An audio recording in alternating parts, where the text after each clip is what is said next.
I'm Joseph. And I'm Nick. Oof, and this is Fish Jelly. How are you? I'm good. How are you? Okay. What is this business about Berlin and Cannes announcing the presidents, like the jury presidents? Well, it's about time for Berlin. We're probably about a month out before we get the competition. They announced some forum sidebar items, but it's an appropriate time for them to name their jury president, which will be Lupita Nyong'o this year. But then for some reason, like a day later, Cannes is like, oh, by the way, Greta Gerwig is our jury president for the May Film Festival. So that is odd that Cannes would announce it so early. Sometimes they do, but it just seems really like why right now? We can wait to find out about Cannes, okay? They haven't even closed their selection process for films. Like, Interesting. I mean, and to be a little honest, I'm tired of hearing about Greta Gerwig. Oh, I am. I am. I'm tired of Barbie. Tired of hearing about it. It was a movie that was just fine to me. well, let's make a hard transition then to these rental electric scooters. Uh-huh. We live in an area where they're all over the place. I was outside one night and I saw a drunk man, and he hit a parked car. He ran straight into it. I think these rental electric scooters are like a public safety issue because Well, some areas, more highfalutin areas, don't like them because people, just dump them wherever when they're done with them. they do. Mhm. Every time I leave the house, there's one like right in front on the side, like in the middle of the sidewalk, dropped in the one day I had to one was dropped in the middle of the driveway, so I had to get out of my car and move it. Sometimes they're in the middle of the street, but Yes, I've had to move them out of the way to obtain a parking spot on the street before. how many times has someone told you a story about either getting hit while riding an electric scooter or hitting someone riding an electric scooter or almost hitting someone? It happens all the time. A few times, like somebody at the bar a couple weeks ago, I guess needed to talk and showed me the scar where there's a plate in his head because he was hit by a car and was in a coma. These scooters don't seem safe. People usually aren't wearing helmets or any protective gear.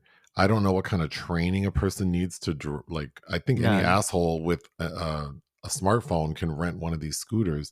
And then you see people driving on major thoroughfares going pretty fast, weaving in and out of cars. And I'm thinking, these LA roads are not smooth. Mm. You hit like one little pothole and you go flying. I don't know. I mean, everybody, what do they say? Everybody has a secret, was it Thanatos, the death wish, Thanatopsis? Oh, is that what's happening? Also, every person I've ever asked, how much does it cost to rent those? They never know.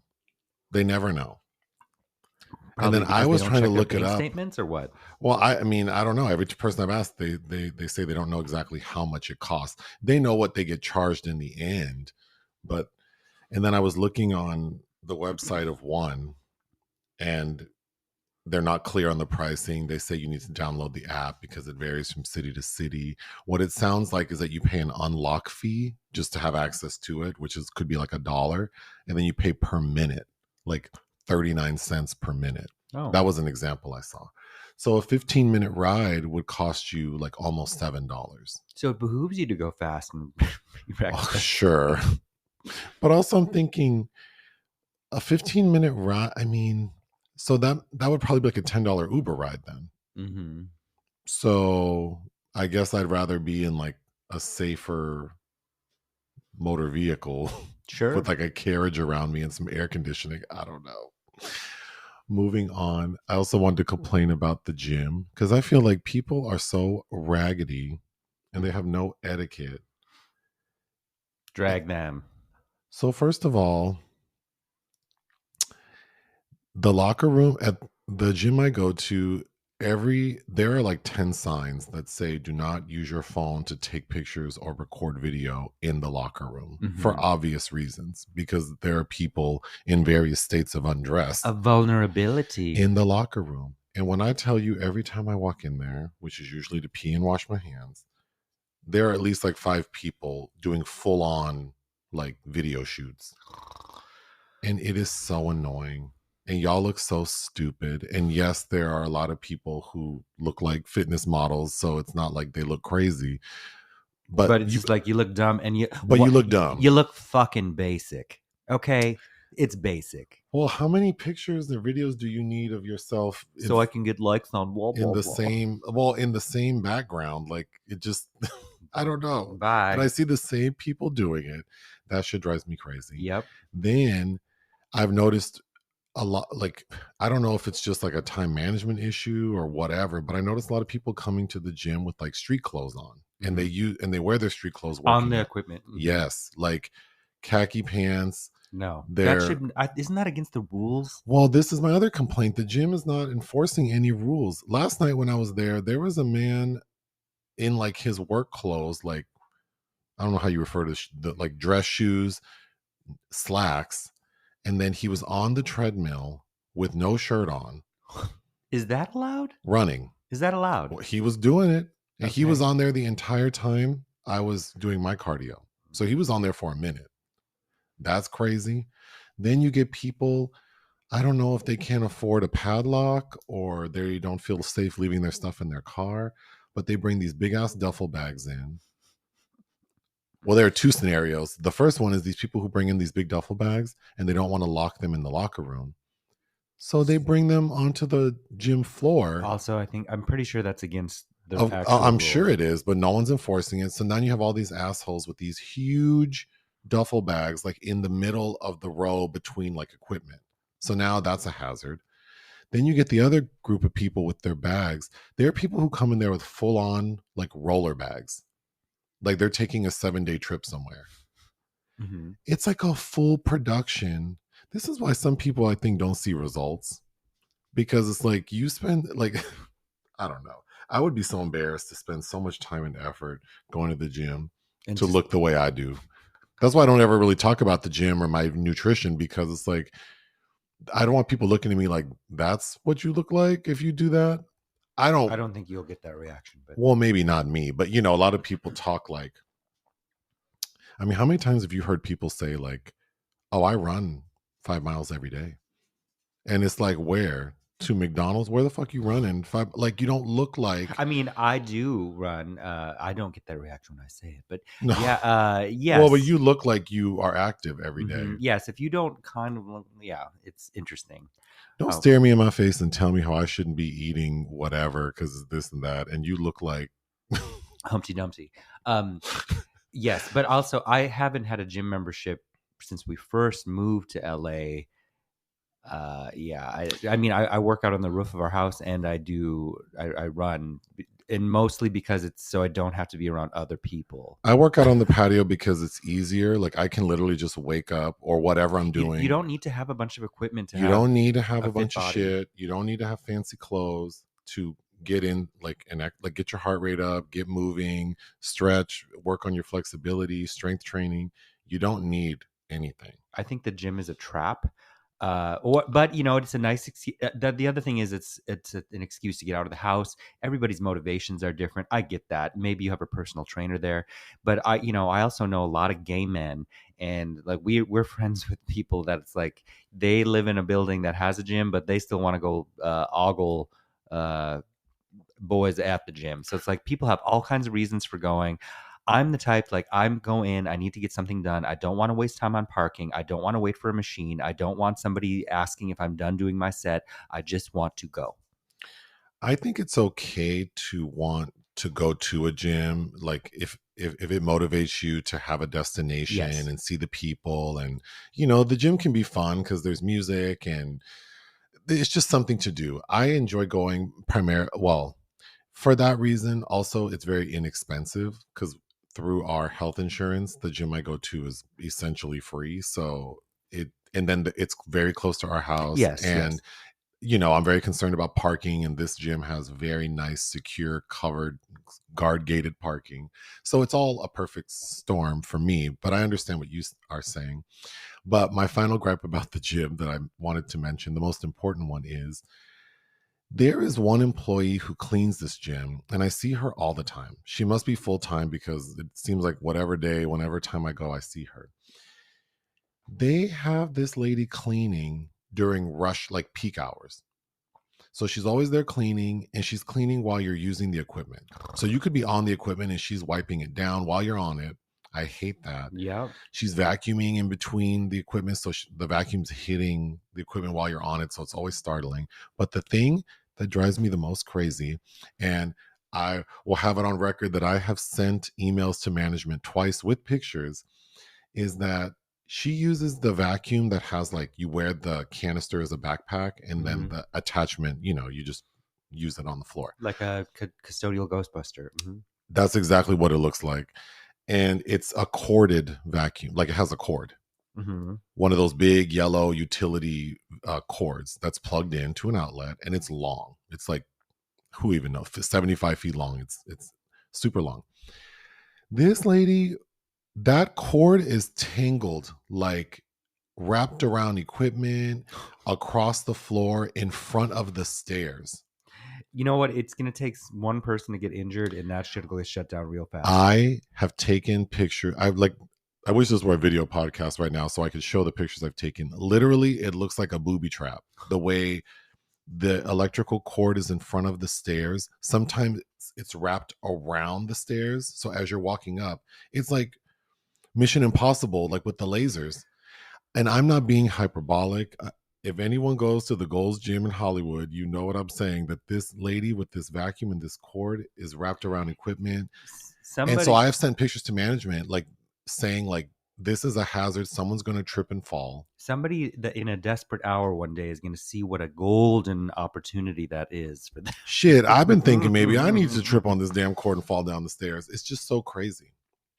The gym is wild. Like how people just are in a bubble. It's almost like being on an airplane where people just lose all sense of, like, oh yeah, anywhere where there's a large congregation of people and they all have to be there for something. But I don't know about the women's locker room, but the men's locker room, you have men at the, like, the restroom, like where the sinks are. There are, I believe, like 5 or 6 sinks, and you will have guys in there like full on grooming. Oh yeah. Like cutting their hair. That's always been the case. Coloring their beard, clipping their toenails, like waxing their bodies, examining their pubis. Yeah. Like, y'all can do this at home.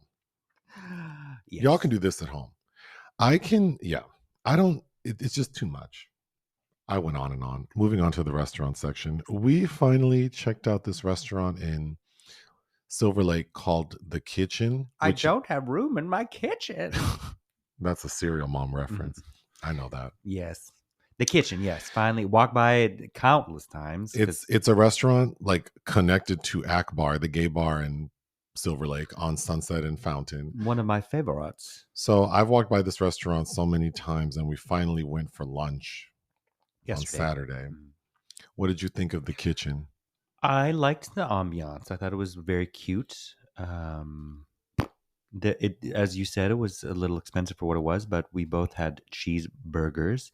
I'm interested to try some other things, like they had something called Java calamari, I believe. Yeah, it was fine. It was pleasant. I also thought it was cute. Like if I were visiting from out of town and staying in the area. They have happy hours. I would definitely go for happy hours. Yeah, it's very small. But I think the way the seating is arranged, it's effective and not feeling too cramped. They have outside seating as well. And like you mentioned, I thought it was a little spendy for what it was. A little. But yeah, I would definitely go back. There is outside seating, but it's not nice. You're literally like on the sidewalk. You're on the sidewalk, and if you go another block down behind the McDonald's, there is a small encampment. There's a homeless encampment very close by. So, but they do have a parking lot. They share it with Akbar. So depending on the time of day, you could find very easy parking. Do we want to talk about how you almost burned the house down the other day? You do. Well, it's partially my fault. So Nick shared a recipe for this pull-apart pizza concoction. Pizza bread. And basically it's like you take one of those spring-form cake pans and cut up a bunch of like biscuit dough with like garlic butter and pepperoni cheese, oregano, darling. and and a lot of butter. and the video you sent me looked amazing. I actually made my own homemade garlic butter It first. smelled very good, all that. Okay, so and we have a springform pan that my sister bought us, Hmm. but we had never used it. She used it once to bake us a cheesecake, but we had never used it.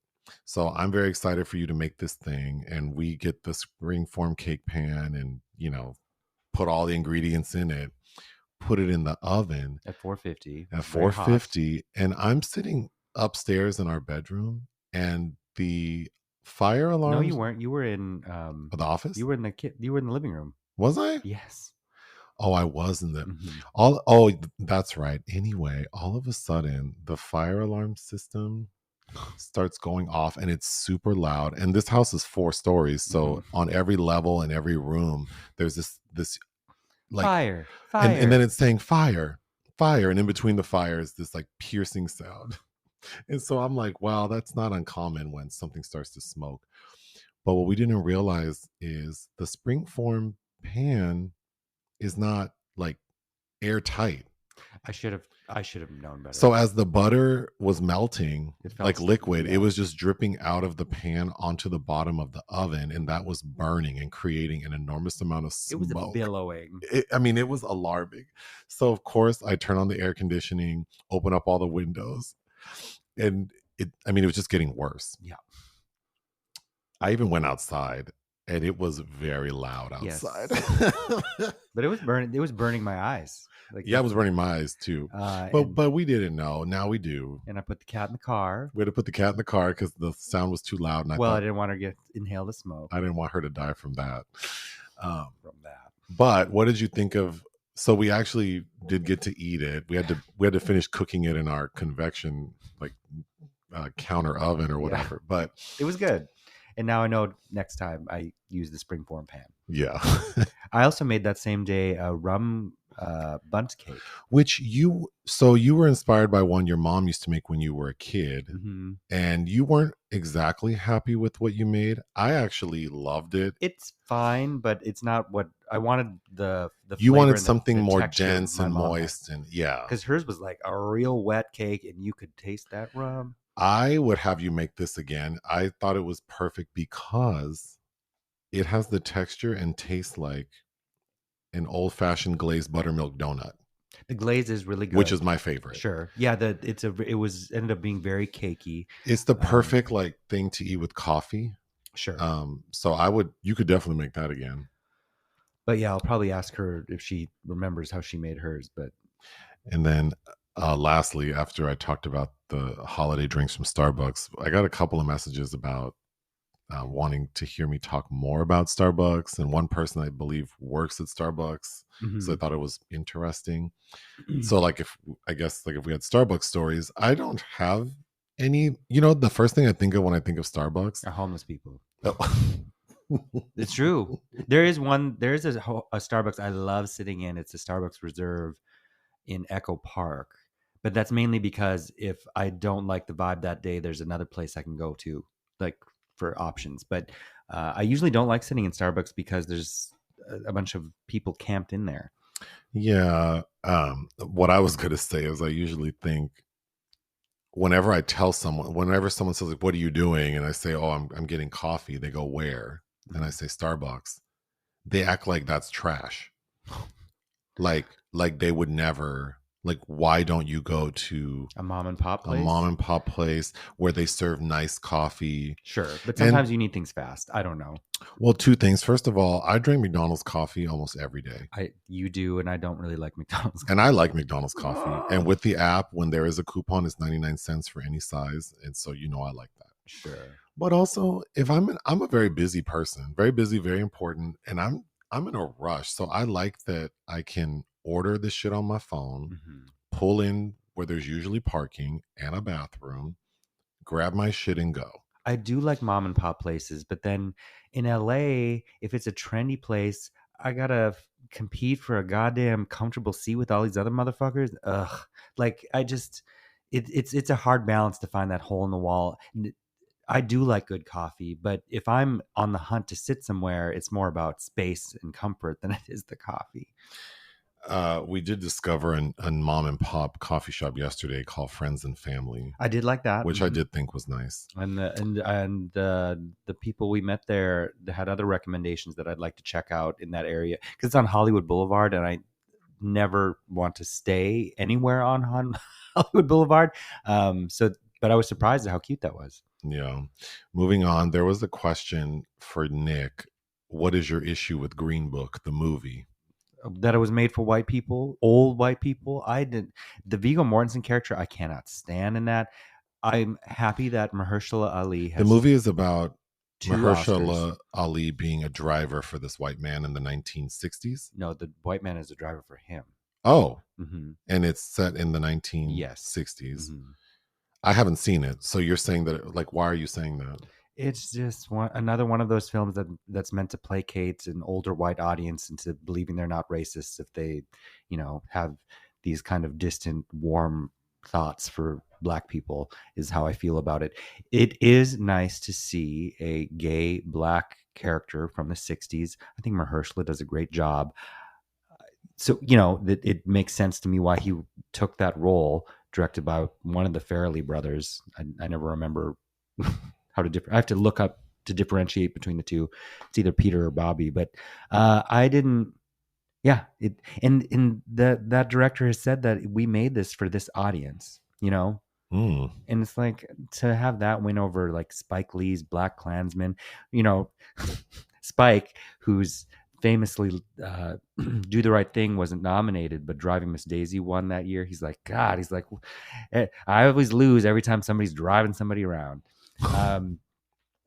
It's not for me. Clearly, it was meant for a particular audience, and they responded in kind to people that are in control, which is why some middle of the road mediocre garbage like this won Best Picture. Oh, okay. Moving on to films released we didn't cover. Chicken Run, Dawn of the Nugget. I've never seen a Chicken Run movie. I know that people love. I would and I will, but yeah, I've never seen. I think it's the third one. This one's directed by Sam Fell, who directed The Tale of Despero, which was the first time your first Sigourney Weaver theatrical experience with me. Was what? The Tale of Despero. Is that a cartoon? Yes, about a little mouse, and I do not remember. She's the narrator. That. Oh my God, you were driving that Range Rover. It was a huge snowstorm in Minneapolis. We saw it in Crown Block E, and we had eaten at this restaurant I liked that was by the 19. This little Asian restaurant. I'm forgetting the name of that. God, what was that? We would go there all the time. Was that next to that barbecue place that had like a pig out front? Yes. I remember that restaurant. And there was a Mexican restaurant next to that. Yep, we had gone there. It was a snowstorm, and we went to see The Tale of Despero. Oh, weren't those happier times? December of 2008, I think. Moving on. The Family Plan. Okay, so Apple TV. We were invited to a press screening, but it was on the same night I saw an Ingmar Bergman film, which I much would rather see. This is directed by Simon. Is that pronounced Kellen Jones? And it stars two people I don't care for: Mark Wahlberg and Michelle Monaghan, where he's an assassin but has a family, and then his past comes to haunt him, and then we gotta move the family somewhere. This just sounds. I haven't seen it. It sounds terrible to me, but whatever. Lastly, The Finest Kind. I would watch this. Brian Helgeland, who I do like his debut, Payback. Who was also a screenwriter in LA Confidential. But this stars also two people I don't really care for, Ben Foster and Jenny Ortega, but it sounds like a nice little thriller to hunker down and watch on Paramount Plus. Projects of interest. Wolfman. Okay, so this is exciting to me. Ryan Gosling was replaced by Christopher Abbott on Lee Whannell's Wolfman movies, which could be good because I liked Lee Whannell's Invisible Man with what's her name from Hen? Elizabeth. God, why am I blanking on her name? I don't know. I mean, I can picture her face. I don't know her name. Anyway. Well, yeah, you're no help. See, when I start losing my mind, you will not be able to. Well, we'll gladly put you somewhere and let someone take care of you. Well, I mean, I'm younger than you. I don't feel like I'm going to go first. But Elizabeth Moss. You don't take care of yourself very well. But moving on, Clooney has a new project. So George Clooney and Adam Sandler are going to be doing the new Noah Baumbach film, Oh, which is for Netflix. And Adam Sandler, when paired with the right director, I'm very excited to see his new project with the Safdies. But um, yeah, and lastly, The Apprentice. this sounds crazy. So Ali Abbasi, he's Iranian born but lives in Scandinavia. His first film was Border, which you haven't seen, but I highly recommend. About that strange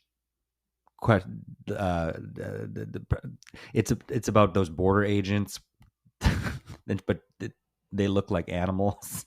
Oh yeah. And then his second film was Holy Spider, which was set in Iran about a serial killer killing prostitutes, which won Best Actress, which was pretty gritty and brutal. I didn't love it, but it was fine. He's doing a new movie called The Apprentice, and it's about the early days of Donald Trump. Oh, interesting. Sebastian Stan is playing Trump. Ooh. Jeremy Strong is playing Trump's mentor, that homosexual Roy Cohn. And what's her name? Is it Maria Baklava from the Bulgarian woman who's nominated for an Oscar for the Sacha Baron Cohen Borat sequel? Okay. Remember that was molested by Rudy Giuliani? Yeah. Okay. Well, she's playing Ivana. Oh wow. Interesting. So that should be nice and odd. Let's take a break. Movies we watched for fun. Headliners only. That was a Netflix property. It's about Oh, I guess I only watched half of that. It's about Chris Rock and Kevin Hart doing a series of shows together. It's not what I thought it would be. I was assuming we would get to see their comedy, but really it's sort of them talking about their careers and sort of how Kevin Hart sees Chris Rock as sort of the greatest and a mentor and a friend. And it was interesting. Not quite sure the purpose of it. It didn't seem to have a POV. It was just more like, look at these two really successful comics doing something together, except that we don't see the product of that togetherness. And then it ends with them, because we find out that they were trying to get Dave Chappelle to go on the tour. But then it's made clear that he's, he kind of does what he wants to do. Like he's not going to, but he does agree to show up on one of the nights to perform for a little bit. And we see Kevin Hart bring out an actual goat to give to Chris Rock because he's the goat. It was cute. I think if you like either of those people, it's worth watching. It felt like something that would have been an extra feature on a disc at some point.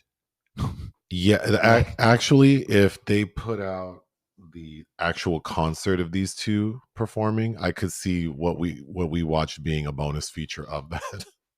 Next, we watched The Equalizer 3. You received the Blu-ray in the mail. I did. That shit was terrible. Yeah. I mean, I've seen the first two. I'm forgetting which one Chloe Grace Moretz was the Russian prostitute in. But I don't know why Antoine Fuqua always wants to pair him with some troubled little white girl. In this movie, the troubled little white girl is Dakota Fanning. As an FBI agent? Man. Or is she? No, wait, she's CIA. I don't know, but the story is so crazy, but in a way that like can be fun, because I mean John Wick is no more ridiculous, but the story is that the opening of the film is Denzel doing something, whatever the Equalizer does, and he ends up getting injured, like shot in the side of his abdomen. So he gets picked up by someone, a doctor, and this doctor decides to care for him. And I swear to y'all, if you took out the action sequences, I really thought that this movie could have been about two older gay men falling in love. Right. Because we get quite a few scenes with Denzel and this older doctor. Who played Ferrari in the Michael Mann? No, the James Mangold Ford versus Ferrari. And the impetus for like all of the action is that Denzel has come to love this little small Italian coastal town he's recuperating in, but they're being harassed by the mafia. So Denzel decides that he's going to take down the mafia so that he can enjoy some respite in this little village. So yeah, I Denzel looks so out of sorts in I don't this. know what, like, he must be having some medical I issues, don't which know. whatever, except that I think the movie is playing it too earnest. It either needed to be like way over the top, like a John Wick. Like Sure. he destroys this entire mafia because someone spilled his latte, But his cappuccino. but Denzel takes himself too He seriously. takes himself really seriously. And then Uh, because there's something going on with his health, maybe, I don't I don't know. He know. just looks crazy. And then there's this young waitress that he's flirting with. This woman is so young and beautiful. I thought for sure she's like a mark or something. Right. No, this lady is legitimately interested in this man who looks like he could be her ailing father. Hmm. Then Dakota Fanning is like so awkward. She is so awkward in this role. Yeah, I couldn't believe what I watched. And I Yes. don't, and I'm assuming this will be the last one, maybe. I hope so. Jesus. You watched Robot Dreams? Oh, this was so cute. This played out of competition at Cannes. It's the new film by Pablo Berger. I think his first animated film. I loved his black and white Blanca Nieves from like 2012. But it's based on a strip about these characters named Robot and Dog, and it's set in a world. Oh, It's 1980s New York, and instead of humans, animals occupy the city. So there's this dog that sees this ad to buy a robot, I guess, for companionship, and he does, and it he it's like it's more like a romance, but he falls in love with this robot. They have this sweet montage where they're going all around the city and they go to the beach, and the robot gets in the water with him. They're splashing around. They go and lay down, and when they wake up, the robot is stuck. He can't work anymore because he was in the water, but he's still awake. So the dog has to leave him there overnight. And when he goes back to try to get him, the beach is closed for the season. And he's thwarted at every opportunity to get this dog, and he has to wait months for the beach to reopen. Like he's even like arrested for trying to cut the lock to get in, blah blah blah. So time passes, bad things happen to this robot, and then the dog ends up getting another one and has another like buddy relationship. Finally, the beach opens. The dog has gone back first before he gets a new robot to find his, and he's been taken away by some I forget now, but some junk connoisseur who reanimates the robot, and then they have a relationship.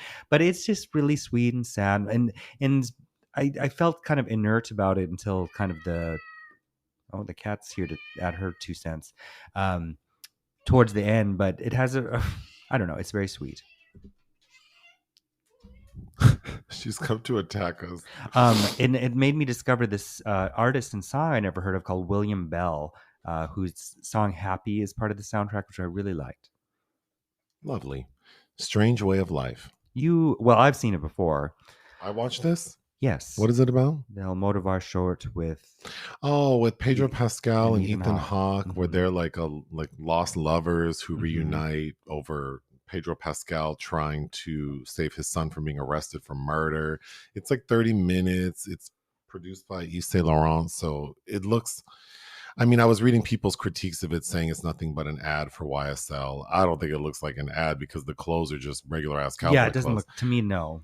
All of the people who aren't Pedro Pascal and Ethan Hawke are models. So, it's obviously interesting to see that this little OK Corral type place is filled with, very attractive men. But Well, as Almodovar likes to see.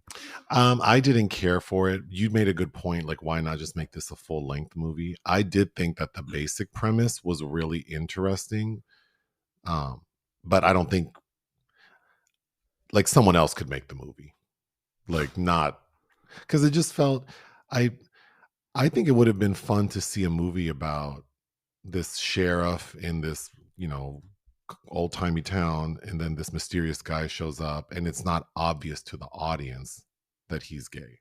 But in Sure. this short, immediately when Pedro Pascal shows up, it's clear he's gay. Yeah, but then when you're only working with something for half an hour, like Right, those things right. have to even their dialogue is just like the exposition they have to kind of crunch Is through very to the is point. Yeah. So I don't know why we needed this. I mean, I really don't know what function it Well, serves. he was Almodovar was going to develop what's that? I forget the name of A Guide for Cleaning Women or something is the title of the book by Lucia Berlin, who was going to do with Kate Blanchett, was going to be his English debut, but he canceled the project because he felt like he didn't have a good enough command of the English language. It's like, well, that's what your AD is there to help with. So maybe that's why. I don't know. Based on the recommendation of your sister, we watched the Netflix documentary Take Care of Maya. Directed by Henry Roosevelt. It was very interesting. Like, it's great for conversation. I think the documentary itself was a little manipulative, but it's basically about Very this. manipulative, yeah. It's about this woman whose daughter suffered from a mysterious condition and was going to many doctors trying to get help, and ultimately found a doctor who was providing what turned out to be a controversial treatment, which was basically giving this little girl very high doses of ketamine. Well, they actually wouldn't put her. She had to go to Mexico to be put into a ketamine coma. But then was using high doses of ketamine as pain management. Yes. So one day, she relapses. The girl relapses, and the mother doesn't know what to do. So she takes her to this one hospital's ER. By the way, they're in Florida. They're in Florida. So, there we go. And the hospital is like, well, because the mother's being very demanding. The mother also happens to be a nurse. Mm-hmm. So she's being very demanding. Like, you need to give my daughter these outrageous doses of ketamine. And they're like, no, we don't do that here. We're going to evaluate her and treat her accordingly. And that's when we find out that in this county in Florida, Child Protective Services is privatized. Mm-hmm. So, of course, there's a conflict there because they have a strong interest in getting children placed into foster care or being part of the system. So the social worker affiliated with CPS basically takes this girl away from her parents. And has done this to many, many parents, come to find. Anyway. But the gag of the documentary, so spoiler, is that the mother commits suicide because she's so upset. She thinks this is the only way her daughter will be released from the hospital. We had a very long conversation. I think this mother's manipulative. I don't think that this mother deserved to have her daughter taken away from her. No, of course but not. I do see how the medical staff, because we find out later during the court trial that the medical staff didn't necessarily agree with the social worker the doctor and the social worker who were affiliated with Child Protective Services. However, and you said this, which I agree, I think what happened is this mother rubbed the medical staff the wrong way. Well, she offended the wrong person. We're in Florida. Two, she's a Polish immigrant, so she has a strong accent. And I don't know how, my mom was a registered nurse. I met many asshole-ish doctors that felt like they were special people just because. And you say the wrong thing to those people, they will try to ruin you. However, you offend the wrong person, and now they have their sights on you. So I think there is a system in place to protect children from parents who believe that they should do these alternative treatments that might harm I mean, imagine if you have a child with diabetes and then your parents bring you in and say that they believe that honey will cure you and that you can only give them honey. Well, I feel like that child should be taken away from those parents. So that's essentially what was happening to this girl, except that they were taking it too far. And I think the mother killing herself thinking that's the only way her daughter could be free, because at one point a law enforcement agent is interviewing the husband, who's not the brightest bulb, to be sure. No, he's like, I didn't know they were recording this conversation. Girl, they ask him if we could get your daughter back but only you have custody of her, would you do that? And he said yes. And then he told his wife that. Mm-hmm. So she used that as sort of the basis for why she killed herself. But it's like, well, no, bitch, you could have just like said, yeah, my husband can have custody, and then when my daughter turns 18, she can decide to be with me again. Like, well, the other gag is what the hospital was billing them for. Yes. So this is one of those documentaries that, it ended like at the beginning of 2023, but then there are developments after the fact. Mm-hmm. So the family sued the hospital for all kinds of things. And we find out after the documentary was complete that they actually won a huge settlement. But part of the reason the hospital got hemmed up is they were saying they were taking the daughter. Part of the reason why they took the daughter away is they were saying that her diagnosis, which is this controversial, it's sort of like this chronic pain syndrome that's Mm-hmm. vague to define, and that they didn't believe that was the source of her problem. But then when they were billing for the 70 plus days she was in the hospital, or 90 days, that's what they billed her for. This Mm-hmm. condition that they were using as the basis for Keeping her away from the keeping her parents. away from her parents, Yep. because they said that was not real. So of course they got hemmed up. And I would even knowing the spoiler of the mom killing herself, Which I did know. and I didn't. I would definitely recommend watching it with people to discuss, because we had a pretty heated discussion, because I to me it wasn't like, oh, how could this happen to this family? I see why it happened. The mom was overbearing and unreasonable. The other thing is, like, all she cared about was, I want to alleviate my child's pain. I'm going to be this fucking rhinoceros in this hospital. Like, you need to make my daughter not have pain. But then from my mind, I'm thinking, and this is maybe the documentarian's fault, we never get a sense of, like, what was the long-term plan? This 10-year-old can't take high doses of ketamine for the rest of her life. What is the long-term plan? And then the gag is, once she gets into the hospital and they have her for all that time and they are not giving her ketamine, she still seems like she's getting better. And then we get to, because all this happened like in 2017, 2018. So now we see the girl in 2022 and she's a teenager Mm-hmm. and she looks perfectly healthy. She can walk, she roller ice skates, does all that. No one ever explains. There's I had so many questions. I feel like we were missing out on an objective viewpoint of other Right. physicians to be like, yes, she was diagnosed by these medically licensed professionals that has this syndrome. They treated her with ketamine. She was placed in a hospital for 90 days where she didn't have ketamine, was treated with other medications, And and she this got better. and she got better and she's still okay. So where are we, where we need to start getting into, I think, some attachment issues between this mother and daughter, and also how maybe the daughter's identity is completely formed by having this Yes. diagnosis. And Yes. uh, Because I wondered, the conversation we had, I wondered, what would this daughter have turned out to be if her mother was still alive, and making this medical condition her daughter's entire personality. that's not to say I don't believe in that diagnosis. No, it's no. it's I think just, the mother was harmful to the daughter. well, I think that it goes back to the system in the medical health profession in this country, and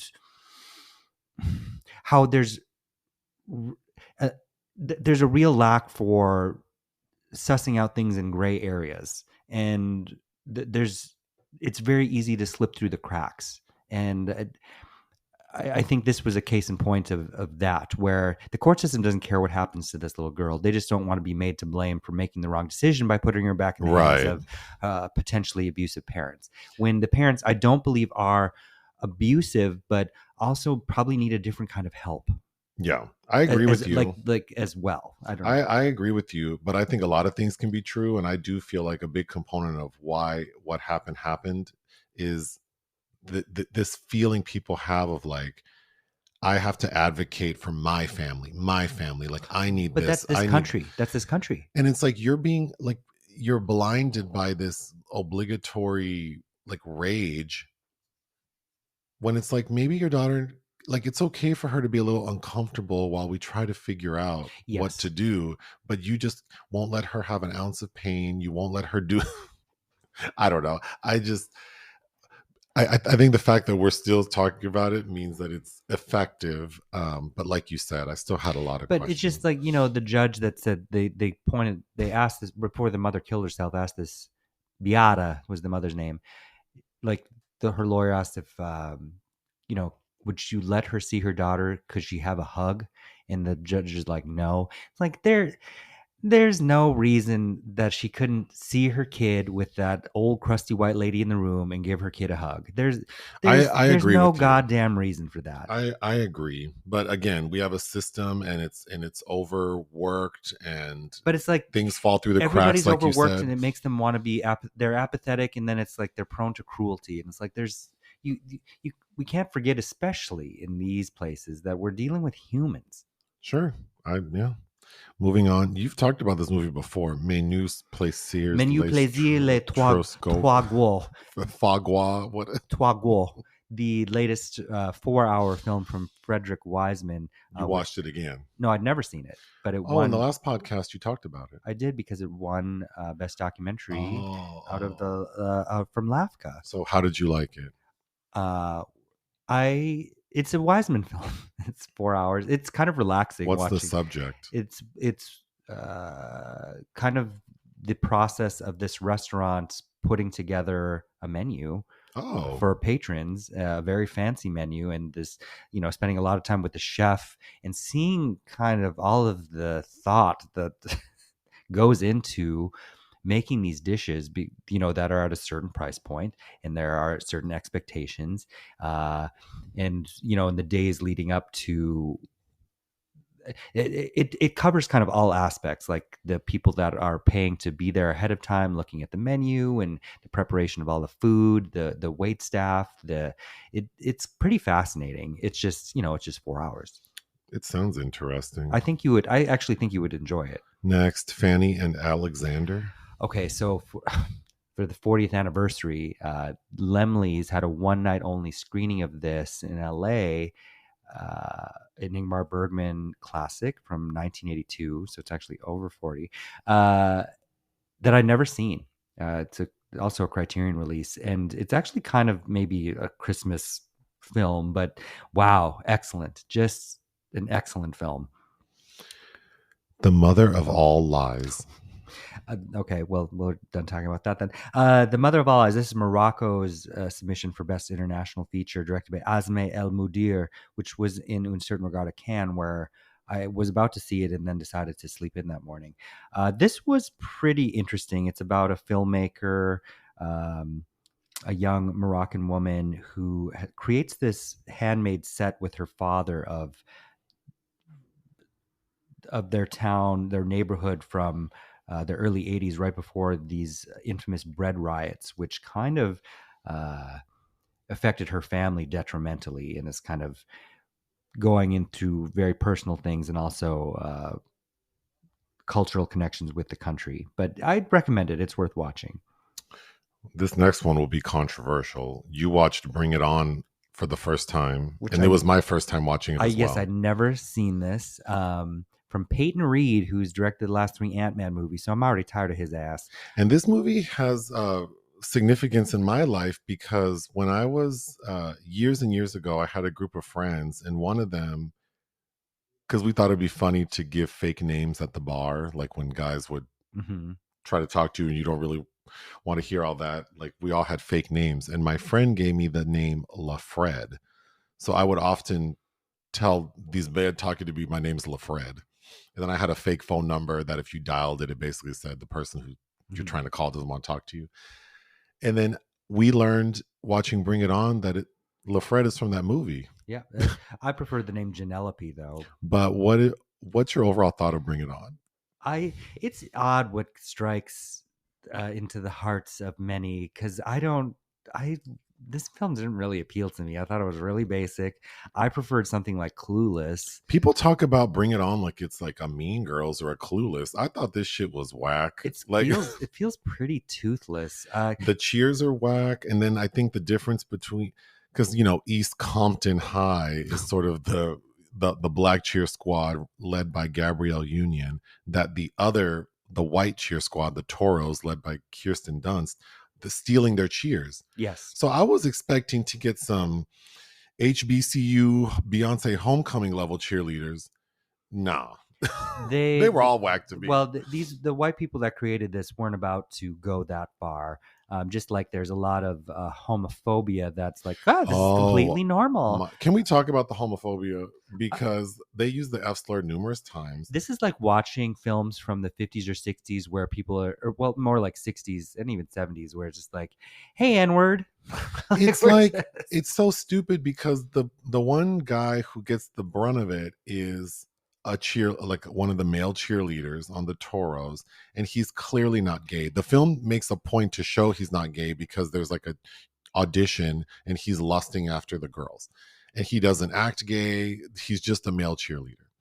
But then it's like I guess because it was the year whatever 2000. 2000, it's like you can't not say that word. Well, So and it's like, that they thought this was progressive.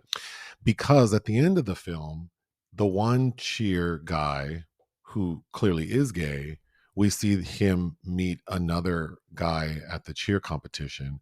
And basically, all he says is, "Hey, how's it going? Good luck." And that's supposed to be like, see, we're acknowledging that it's okay to be gay. I don't know. It was all very whack. But yeah, this movie wasn't funny. It, Kirsten was cute. Gab Union's cute. But I didn't. I wouldn't even call this movie cute. It's But not funny enough. The cheers aren't well done enough. The dancing's not fly but enough. I Like nothing was about it is enough. so confused about how there are no adults ever. Like there are no. You do see Kirsten Dunst's parents, Yeah, there but are a lot of moments when you would expect to see adult intervention or interaction, like and there is they're on a high, and they look like the high school looks like it's San Juan Capistrano, but none. they are on high school property in the gym, and there's no adults ever like monitoring what's going on. I find that Yeah. I don't know. I just didn't like it. Moving on, Trenque Tranque Laquin. Lequen, directed by, I believe you say, Laura Citarella, Argentinian film. It's about 4.5 hours long. That is ending up on many people's year-end best list. It technically premiered at the Venice Film Festival in 2022 in Orizzonti. Finally caught up with it. It is very interesting. It does not need to be 4.5 hours, but I did like it. It is a very circuitous kind of mystery thriller, and by the last hour I was into it. But for the first, it's about a missing woman and these two men trying to find him. One is her coworker slash maybe eventual lover, and one is her boyfriend. And she's a botanist. And it turns out she discovered something weird, this strange creature that these two women were harboring. But anyway, it's definitely worth a watch. It's just long. You rewatched The Firm. Yeah, I haven't watched this since I was a kid. I love Sidney Pollack.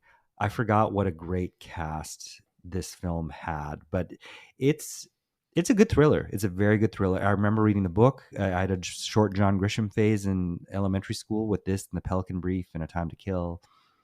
Yeah, I rewatched this film a couple of years ago and recall enjoying it. And I watched a nice portion of it with you. And you know, I'm everyone hates on me, but I do like Tom Cruise. I thought he was good in this. I like Tom Cruise then. I like him now. But yeah, I don't know that scene I with don't know Gary. his personal life, and if I went into some of y'all's, you're raggedy and crazy too. So The scene with Gary Busey being killed with Holly Hunter in the office is great. Tobin Bell, who I he looks. He's never been cute, I guess. playing the Nordic man. Oh boy. Yeah, as a kid I wouldn't have known who he was, but He's like a crazy bird. he does. Oh, and Dean Norris is his little cohort from Breaking Bad. It's funny to go back and watch that, and all these faces you wouldn't pay attention to back then. You're like, oh. You watched something called Aloise? Eloise. Yes, I have finally found a copy of this. I've been wanting to watch it for years and years and years. I believe it's Isabelle Huppert's first Caesar nod, maybe first Oh, is time that in the Cannes. clip you posted where she Yes. says something about stupidity? Yeah, as usual. It's directed by Liliane de Kermadec, who I believe died in 2020. But it's about a young woman, right? Aloise is played by 3 different people. It opens with a girl. We're told that her mother has just died. And then it skips to her being played as a young woman by Isabelle Huppert, who wants to be an opera singer. And she's in Switzerland, and then takes a job working for a chaplain in Germany. And then she becomes Delphine Seyrig. And then World War I starts, and the German family she works for is like, look, you got to go back home. And she loses her GD mind and gets put in an asylum because she doesn't want to go back. It's very interesting. It reminded me a lot of this book I read by Ernst Weiss, who is a friend of Kafka, called Franziska, about this Austrian woman that's trying very hard to be a pianist. But yeah, I don't know. It's very entertaining. Isabel is only in the first half hour, but it's weird seeing her as a little nasty 23-year-old that wasn't any friendlier then than she is now. But I also really love Delphine Seyrig. So this was a must-watch film for me at some point. So I'm very glad to have found it. My Other Mother. You and I watched this because we saw the poster of Essence Atkins flanked Oh by my Jasmine God. Guy and Lynn Whitfield. We're I like, what? forgot about this already. Yes, the poster is Essence Atkins, who we all love. She's a great comedic actor, Yeah, dramatic. I don't know. flanked by Jasmine Guy and Lynn Whitfield. So we stopped in our tracks and put Mhm. this shit on. It's from 2014. I have to say, it's in a like Inspire original. So I guess there's some network called Inspire that makes like religious type movies or faith based inspirational movies. Luckily, that was mostly on the back burner, but I think the story itself was not bad, no, but whomever made this movie is not a good filmmaker, no. and even I know because like all the shot, like it's just like not good. Doesn't have a good eye for anything. I think.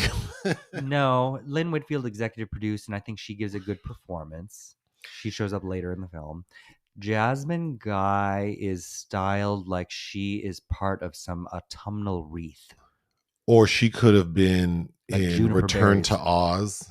Yeah, She could have been like one of the background cast members in some scene where Dorothy's being attacked. I don't know.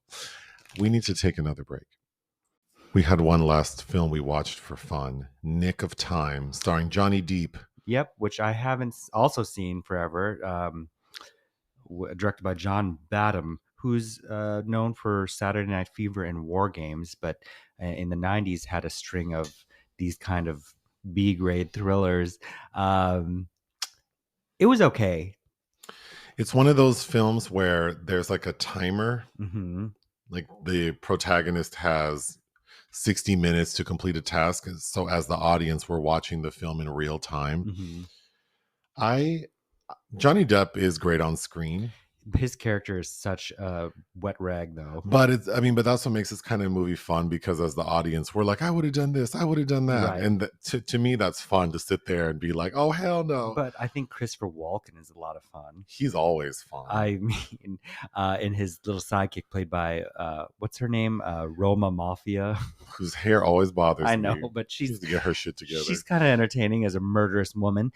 Gloria Rubin ain't got shit to do. But she ends up getting killed. And the first thing I said was she got shot. That's what she gets for trying to kill Rachel Mayer in The Bodyguard. I thought Marsha Mason as the governor is... I liked her, actually. Yeah, I liked her too. And Charles S. Dutton. Oh, they have him in there playing the shoe-shine man. A disabled veteran. He has a moment where he beats a bitch down with his prosthetic leg that had me on the floor. I was like, oh my God. Yeah, it's a very... and it's short. It's only 89 minutes. Well, because it's supposed to play in real time. I don't know what I gave. I gave this movie 2.5 out of 5. But yeah, it was a fun watch. Because it's kind of dumb. It's dumb. But it was entertaining. Well, the whole premise of like we got to kill the governor. Spoiler: the governor's husband's trying to kill her for some vague reason. Like she's not. Well, no, it's interesting. Well, she's not listening to like campaign. She donors. Changed her tune. She became progressive because she's being reelected, and so the people that got her into office in the first time are very upset about that. So like they just want to kill her. But if you start to kind of pull at the thread of like this was their plan to get rid of her, that's what I think the problem is. The actual plan feels kind of like okay, but it is creepy thinking like everybody surrounding her knows that Johnny Depp is there to kill her, and they are everyone's in on it. Her Secret Service, all them, or her security. But moving on to the unfortunately there are entries in the obituary section. Oh yeah. First, you had sent me this. Trailblazing actress Ellen Hawley of White Plains, star of One Life to Live, dies at 92. Yeah. Ellen Hawley was the first Black person to have a lead role on a daytime television show. But I was reading about her, and she, beyond that distinction, she's very interesting. Later in her life, she moved to White Plains to become a librarian because of her love of books. Oh. And her great-grandmother was the first African-American woman to earn a medical doctorate in New York State. Wow. So her family, it's pretty impressive. They were involved in getting Black families to settle in the historic, in a historic neighborhood in Brooklyn. So, yeah. God, it's so funny to think of time and this woman who has in her 90s, and all of those things, Yeah, like what all a of that cool. change. Moving on, Andre Braugher died, Yeah. which is crazy, and he Yeah. was only 61. 61. Yeah. We need to rewatch Glory. But what do people know him from most as? He was in those Brooklyn like, Nine-Nine. yeah, police dramas, like, and then Homicide: Life on the Street. Yes. Seen him in many, many things. But I do want to rewatch Glory. I haven't seen that in forever. Then Ken Kelsch died. He was 76, very notable cinematographer, worked a lot with Abel Ferrara, notably Bad Lieutenant, the first one with Harvey Oh, Keitel, which you've never seen, which is no. great. But yeah, he's dead. Lastly, Guy Marchand. Guy Marchand, he was 86. He worked in the late 70s, early 80s quite a bit with Isabelle Huppert. He was an Entre Nous, Coup de Torchon, Lulu. It's a really great Maurice Pilat film. In the more contemporary times, he has a really great supporting role in Christophe Honoré's Dans Paris. If you saw his face, maybe you'll recognize him. What I didn't know about him is in the 60s, he was also a musician. He was into jazz and I believe, has some albums. I didn't know, I didn't realize his duality, but yeah, I have fond memories of his face when I was first discovering Isabelle. All right. The secret film this week was your choice, and you chose the 1989 Christmas fantasy drama film, Prancer. Mm-hmm. Why did you choose Prancer? I have very fond memories of my mother taking me to see this film. And she probably took you because she wanted to see Sam Elliott in it. She had hot drawers for Sam Elliott. This is the same year as that other film he did with Patrick Swayze, Roadhouse, where he looks really good. I thought he's very handsome in I Prancer. thought he really looked really, but it's weird thinking back because this is set in Michigan, but it's weird to see this now, and it's like there are so many things that were very similar to my childhood in northern Minnesota, triggered in the winter with a cranky father who can't express his emotions. The story of Prancer. A farm girl nurses a wounded reindeer she believes is one of Santa's, hoping to bring it back to health in time for Christmas. Her holiday spirit inspires those around her, something her disheartened father is having trouble understanding. I had never seen this movie. I thought it was cute. It's very sweet. So the little farm girl, her name is Jessica. Played by Rebecca Harold Tickle. She lives in Michigan in a rural area with her father and her brother. The mother has recently died, so the family has this cloud over it. The dad seems real sad and depressed. And on top of that, they're having financial trouble. So we find out the dad's plan is to send his daughter to go live with her aunt, who's Rutanya Alda, who many will know as Barbara, please. Faye Dunaway as Joan Crawford's maid. So there's that going on. But one day, little Jessica's out in the woods where she's not supposed to be, and she spots this reindeer. And that's very exciting to her because the opening of the film is her little town has set up their Christmas decorations, and one of them is this, like, these ornaments, these big ornaments over like an intersection, the main intersection in town, with Santa, his sleigh, and his reindeer. And Jessica witnesses one of the reindeer fall, Prancer, and breaks on the ground. So now she's out in these woods, sees a reindeer. Her dad gets mad at her, like, I told you not to go in those woods. It's dangerous. Someone might shoot you. And then we see that the reindeer who we're calling Prancer has been shot. And Jessica's begging her dad to help it. And the dad's like, yeah, I'm going to help it. I'm going to put it out of its misery. So Jessica's begging, like, don't kill Prancer. And then all of a sudden Prancer vanishes. And then we see that Prancer has taken refuge in Jessica's barn. So she's trying to take care of Prancer, mainly by feeding it sugar cookies. But she does get the town vet to help her remove the bullet. Which is a great scene with Abe Vigoda. We need to talk about that scene. But Prancer needs real food because Prancer's been eating some of the hay that Sam Elliott keeps for his animals. And Sam Elliott is noticing something's eating his hay. And he says, I'm going to kill whatever is doing it. So, of course, Jessica panics, so she needs to raise money so she can buy real food for Prancer, and she does so by helping Cloris Leachman, the crazy lady in town, like do some cleaning. Mm-hmm. So she gets this money, buys the hay, but I think the most raggedy part of the story is Jessica writes a letter to Santa, and she goes to the mall to sit on Santa's lap, gives the letter to Santa, and she tells him, "I know you're not Santa, but maybe you can help me get this letter to him." This fake store Santa takes her letter and gives it to the local newspaper, and the Mm-hmm. local newspaper prints her letter and writes a full article around it. Mm-hmm. So that day at church, so one day at church, the pastor is reading this article and calls out little Jessica as having a reindeer at her house. Thankfully, Sam Elliott doesn't go to church, but she runs home to try to like grab the newspaper from him, and we see that the entire town has showed up at their house to get a glimpse of the reindeer.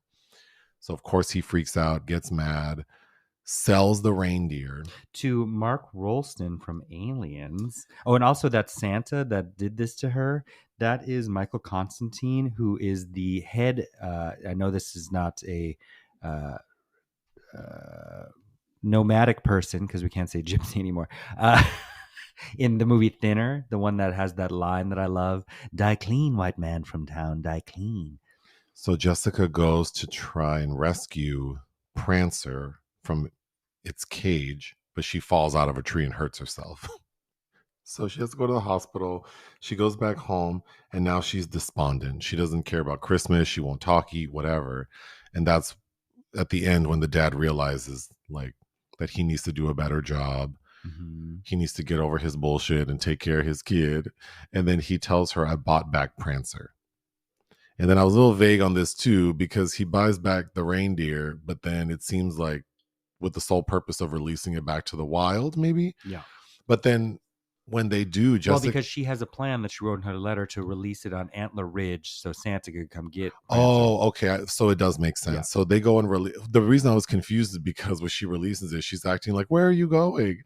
And then we see that Antler Ridge is like this cliff that has an extreme drop off, It is a huge precipice. and we yes. see Prancer run away from these people, like that video you see on TikTok of that lady putting her duck into the river, and that duck couldn't get away from that lady fast enough. And then it looks like Prancer just jumped off the cliff, which of course would have killed it. But then, is it a Christmas miracle? Is Prancer really Santa's reindeer? And then, of course, the final shot is we see Santa and his reindeer flying away. Yeah. So Prancer really was Santa's reindeer. The end. All kinds of notable names amongst the children, including Jesse Bradford in a bit role before bringing on Ariana Richards, who everybody should know from Jurassic Park, and Johnny Galecki. I was going to go through my notes. The opening of the film, we see Jessica, like, she's in some, I believe it's like a church or school production of like the nativity scene. I don't know what this shit was, but Jessica was like, "I'm not going to be a background singer." She is screeching all of her little lyrics. That music teacher is so annoyed. I thought Jessica was annoying. You did, but she felt like a real little girl, and I thought she was annoying. But I thought she's so sweet, and and what a really good performance from this little kid. She was all right. I thought she did a great job. I'll get back to her being annoying in a minute. During the little theater production of whatever they were doing, yes, they drop a bunch of snow on those kids. The birth of like Jesus. They don't care if it's non-toxic or not. They just dropped like a huge amount. Oh my God, when that reindeer ornament falls from the intersection, there's this Toyota Camry driving and it hits it, and that car runs off like it had just robbed a bank. I didn't understand why it did that. Startled. They're startled. Okay, Jessica's older brother, if Jessica's like 9, then the brother maybe is like 11 or 12. Or 12. Like right about to hit puberty. I thought the brother looked like Leia Seydoux.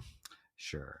And Duda. And I was surprised that the brother, who looks very femmy and has a fake earring in, I'm very surprised that a character like Sam Elliott's let him wear that earring. Well, I mean, I would do shit like that at that age, and I think your parents just kind of. Sam Elliott's playing a man who's mourning the loss of his wife and does not know how to deal with these kids at all. No. So I think he's looking to not engage. I think you're right. Yeah. Oh my gosh. So when we meet Cloris Leachman, who looks insane, and you said she looks exactly like my paternal grandmother. crazy. Well, she had mental health issues, but she did her makeup like this exactly, and had kind of this thin, bony makeup and hair that was not unlike that either. It's startling to my family. Yeah. When we meet Cloris, it's because Jessica and her best friend, this little girl with horrible bangs, Carol, that's the Jurassic Park girl. Oh, I didn't understand her bangs because they are blown out. They are so teased. Big and blown out and teased, and it's like, but we're in the dead of winter and we see them wearing beanies all the time. Like, how are you maintaining this poof? But anyway, they're sledding down a mountain towards Cloris Leachman's house, and Cloris Leachman comes out of that house like a Tasmanian devil with a big ass shovel. Like, if you come on my property, I'm gonna get. She's acting like the Wicked Witch of the West. She's like, this is private property. She even says, like, I'm gonna get you too. Yeah, terrorists. And calling them terrorists. And Jessica's sled runs into the yard and like tears down one of her rose bushes. Oh, several. And Cloris is hot. I thought the little girl playing Jessica looked like Mia Goth. Yeah, she does actually. She's a filmmaker now. The scene that made me laugh the hardest is when Jessica's with her little best friend Carol with those bangs, and Carol's like, bitch, I don't believe in Santa Claus. Like, what are you talking about? And Jessica gets so mad. And when Carol says that, Jessica goes, what? She's like, yeah, I don't believe in heaven either. And well, that's the sad part. It is. Well, because Jessica's mom died and she believes she's in heaven. She's like, well, then where's my mom? And then Jessica's like, well, then we can't be friends if you're not going to believe. And Carol gets bothered. She's like, I do believe in heaven. I felt bad for Carol. Like, I did too.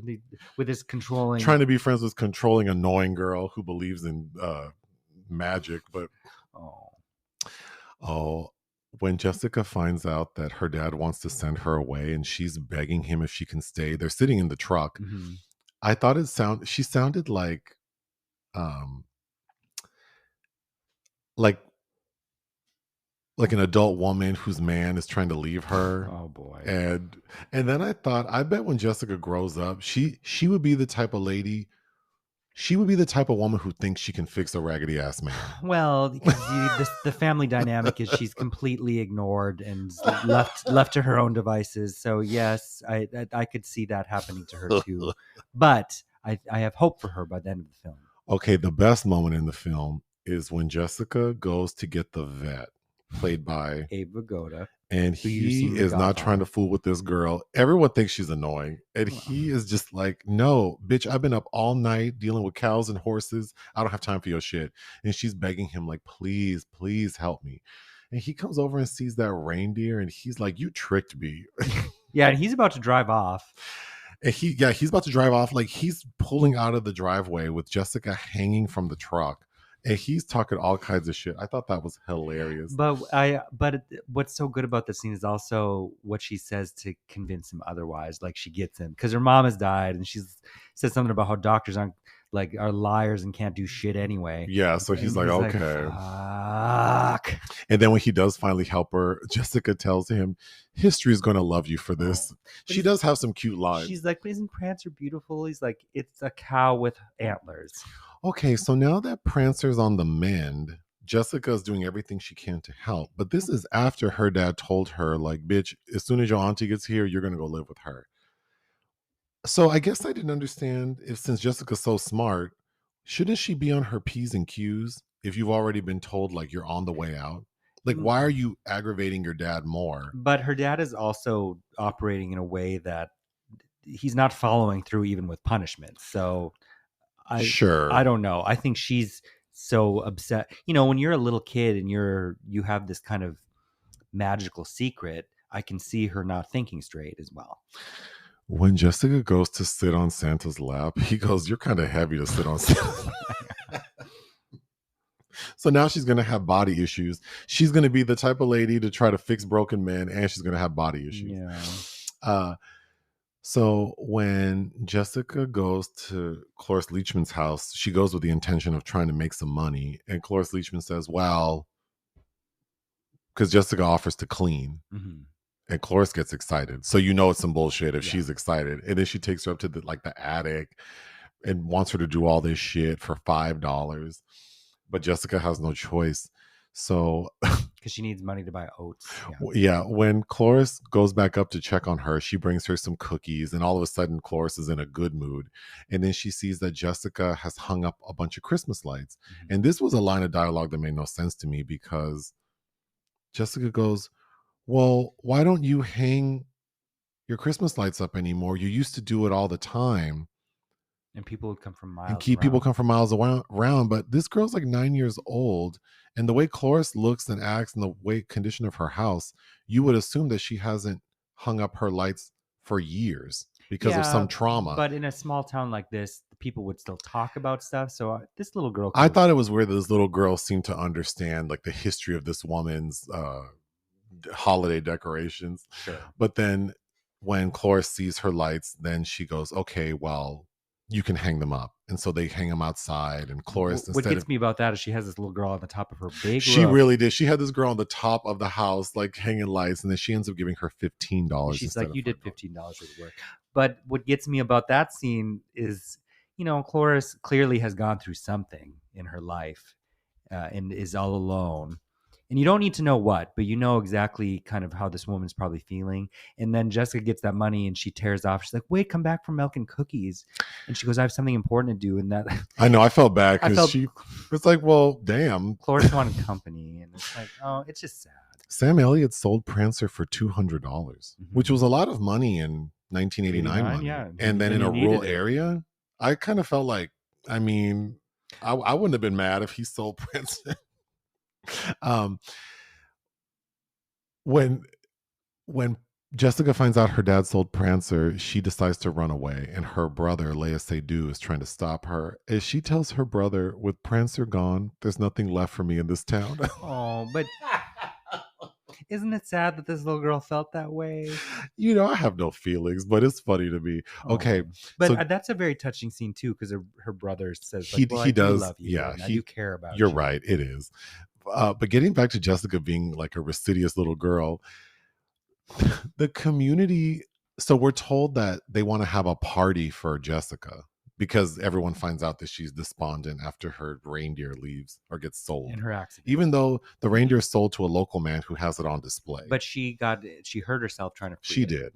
So this party basically amounts to like a bunch of Christmas carolers. They do come inside the house. Oh, do they? Yeah. But I was confused because does anyone like Jessica like that? Well, but every person in the community seems annoyed by her. But see, at this point, because of the newspaper article, has inspired the community. Sure, but I mean, every person who came in contact with Jessica, even when the ornament broke and she's following the man, like, are you going to fix it? He looks at her and goes, ugh. Like everyone can know, her teacher, the people at church. But they all show up to sing carols. Even the vet who handles animals can't stand your ass. Oh, another got to be real quote. Someone tells Mariah Carey, why don't you just do a duet with Christina Aguilera and get it over with? And Mariah goes, everyone knows that you don't work with children or animals, so why would I sing with a baby goat? Oh, God. Okay. Didn't you think the editing was weird? Yeah, like it's shot for a television. Yeah, the transitions are a bit jarring. Okay. But I was straight up in tears at the scene with Sam Elliott and Jessica in the bedroom and when he's reading to her. Yeah. I mean, again, I don't have feelings. You were making pedo jokes, but I was crying. Okay, what would you give Prancer? 3.5. I would give Prancer 3 out of 5. I like the texture. There's some grittiness to it. There's like it strays into the realm of trauma that a lot of Christmas films for families and children seem to actively avoid now, which I believe that is also part of life and we need to explore. I don't know. There's just kind of a sense of magic about this film that a lot of things don't have. I agree. I mean, it did feel somewhat magical, and it did have a lot of sweet moments. And I do think it's good, but it makes me think about. And I won't talk. We don't have time for me to get into Christmas and what it means, but I do. I, I often think if I had children, I don't think I would try to make them believe in Santa and this idea of getting gifts and writing Well, no, lists. I would be sure to be like, those gifts are from me. I paid for this. Well, I just think it's weird. Like, what does Christmas mean? And then I don't believe in the meaning of Christmas, like what it's celebrating. So I don't know. But you know me, I don't like any holidays where I feel obligated to do stuff. I don't like to feel obligated to do anything We know. that should be organic and feel Yes. inspired. Sure. So birthdays, Valentine's Day, all that. But I just think it's interesting that the moral of this story, the ending kind of got me, because I kind of wish you made a good point that makes sense, but I wish that we wouldn't have seen Santa's sleigh. Sure. But then, of course, like you said, that would be traumatizing to kids to think that There can't- Prancer just ran off the cliff and was There can't be ambiguity hamburger about meat that. at the bottom. The suicidal reindeer. But then I just think like, oh, so now this little girl's gonna believe that there's a Santa, but then what is next? Like, they still are experiencing extreme hardship. Sam Elliott still doesn't have any money. Mama's still dead. There still will be no presents under the Christmas tree Mhm. because it's not Christmas yet, and she Mhm. just saw Santa. Yeah. But there won't. So I don't know. It's all a little weird to me, but I don't blame people for enjoying Christmas. And like you said, the holiday season is a time where people. I think what's nice about it, there's always a sadness to me about Christmas, because there's the expectation and versus the reality of things. And it's kind of like, I love Mariah Carey's All I Want for Christmas Is You, but I think I prefer Darlene Love's, Christmas Baby Please Come Home, because it's just like, this is usually the feeling of what could it be. But I don't know. I like that it is a season where people try to be friendlier, and if you go to certain areas, you can feel that kind of energy in the air, and that's a nice feeling. But I also balk at the kind of forced, like, everything shut down and I have to do this on this day. Like, I don't like that either. So what are your favorite Christmas songs? The Darlene Love, Christmas Baby Please Come Home, I love. and All I Want for Christmas Is You. Mine are Joy to the World by Whitney Houston and Oh Holy Night by Celine Dion. That was Prancer. I did want to quickly mention Oprah Winfrey was on the Sherry Shepherd show. Promoting the new Promoting Color the Color which Purple. she executive produced. I would recommend watching. She looks great. Oh, Oprah's on Ozempic She for looks sure. Fantastic. Yeah, My Oprah God. looks amazing.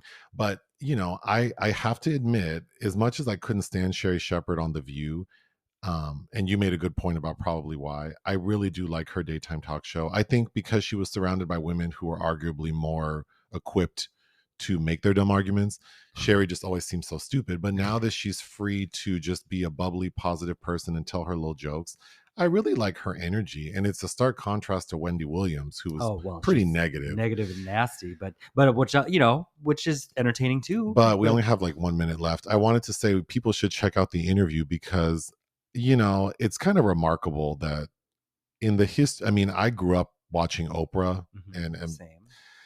And you've never seen someone talk to Oprah this way. Right. And it just feels kind of cool. Like, I think it's a testament to Sherry Shepherd's energy. Like, she seems really authentic and fun. And you've never seen someone talk to Oprah the way Sherry Shepherd is. And Oprah handled it really well. Yeah. So I think that was good for Oprah too, because it seems like Oprah has somewhat of a sense of humor, even though she's out of touch. But for sure. But yeah, and Oprah tells Sherry Shepherd that she's passing the torch to her, which is funny because Oprah in that same week was on the Jennifer Hudson show, and all she said to Jennifer Hudson was like, "Look at you now." But everyone's shading that one bitchy.